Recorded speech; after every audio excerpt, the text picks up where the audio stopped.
Rob Cressy, founder of Bacon Sports. Bacon Sports is a creative agency that works with brands who want to build strong brands. So we specialize in creative thinking and execution. So helping brands create content and tell stories. So think podcasts, videos, live streaming, social media marketing, and then the strategy for it. So we can both execute it as well as give you the strategy to have you execute it. The biggest challenge that I've experienced in this role was actually scaling myself, or lack thereof. One thing that's been unique about building this brand is that I've been both the talent as well as behind the scenes in the execution. So the way that we started the brand initially was we were on the publisher model for 3 years. We created thousands of articles, videos, podcasts, social media marketing. So we organically built a community. And through that, I became on-air talent, to where all of a sudden they say, Rob from Bacon Sports, we want you to represent our brand and create a video show for us. And I was like, this is amazing. This is my dream job. But guess what ended up happening? I couldn't take 4 of that dream job because it would take me, let's call it 7 hours a day to execute 2 video shows a day. So all of a sudden, when that client was done, I was back to square one, because after working all day on something, I finally got to eat, go to the gym, and be a normal person. And now it's, let's call it 5 o'clock. And the last thing I wanted to do at the time was, let me start biz deving real quick and start building that pipeline back up. And I quickly realized that it wasn't scalable from myself. I couldn't take on 4 more clients. So what I really had to learn to do is to land the campaigns and then build out a team and really pay people to do what my dream is that I want to do in the name of growing and scaling the business. So I had to take a long-term point of view with this in order to get to where I know we can go. Live in action. You have to never stop doing stuff. And even a great example, you asked me right before this that, hey, are you gonna be working right after this? And the answer for me is yes, because I'm always living in action. And with what we do on the content side of things, I very often hear from brands, they're like, hey, do you want to create a podcast? Yeah, we've thought about it for the last 1.5 years or so, but we haven't really gotten around to it. Oh, why is that? I don't know, we just really haven't. And me, I've built the brand by constantly living in action. We've created 500 plus podcasts, thousands of articles, hundreds of videos. And we know that you can either make excuses for why you can't do things, or we're gonna do them and we're gonna show you that we can make it happen. So for me, the mindset is always live in action as much as I can. With my position in the company, I very much lead by example. I would never ask someone to do something that I'm not willing to do myself. And I've been very transparent in how I've built my brand in Bacon Sports. And this really comes from the mission of it is to help people achieve their dreams through a love of sports. So I just figured if I can find a way to get paid to do what I love, working in sports and being creative, then I can show others how I did it. And I can also bring on people to pay them to do the things to work for our company.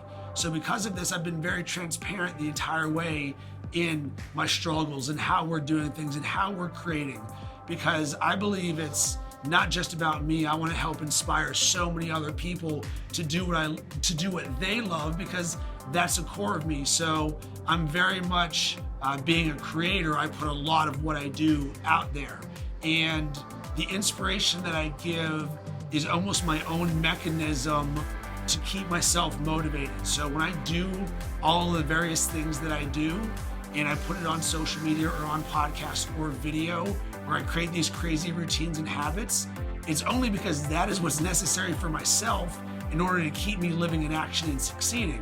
It just so happens that I'm gonna share it with others, and if someone takes inspiration from that, that's fantastic. But really, I'm just trying to conquer myself, because that's the hardest part of this.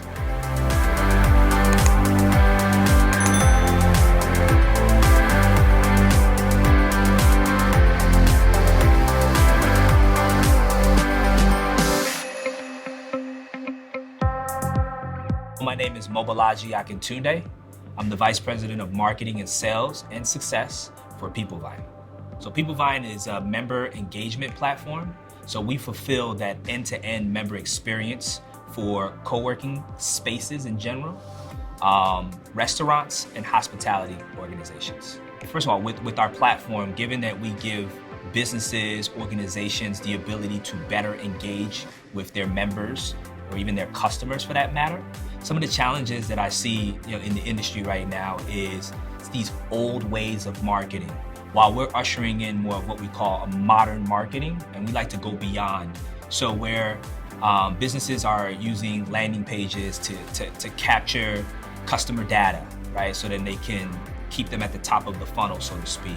Or businesses are using email only to engage their members. With a platform like ours, we see an opportunity within these challenges today, where we can go past just email dissemination, email communication. We can bring in such things as even text messaging.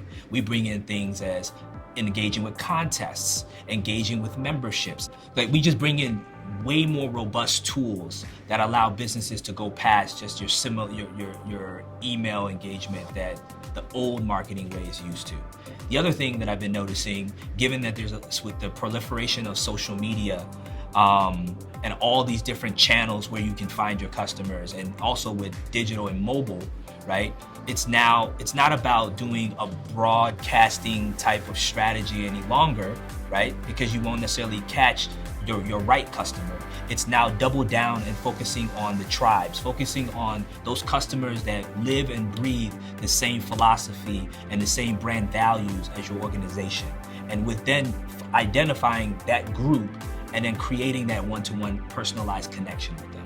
And again, that's where we see the opportunity as a technology platform that allows businesses to create that personalization. So my executive team, how do I leverage their opinions? So first of all, my executive team is comprised of my partner Jordan, who's the CEO, and Chris Lindsay, who's our product manager. And I mean, every day we have a huddle in the morning, just executives to executives, right? What happened the night before? Are we moving our objectives forward? What's going on with our employees? What's the culture of the company? How are we making money? So I take my partners' opinions to the utmost, right? Whenever they share things about ways that I'm going about talking with clients, when they review demos, or when they're sharing feedback, positive feedback, or even negative feedback, I see it all as positive because I know that they have my best interest in mind. And understanding that similarly is such when I give them feedback as well.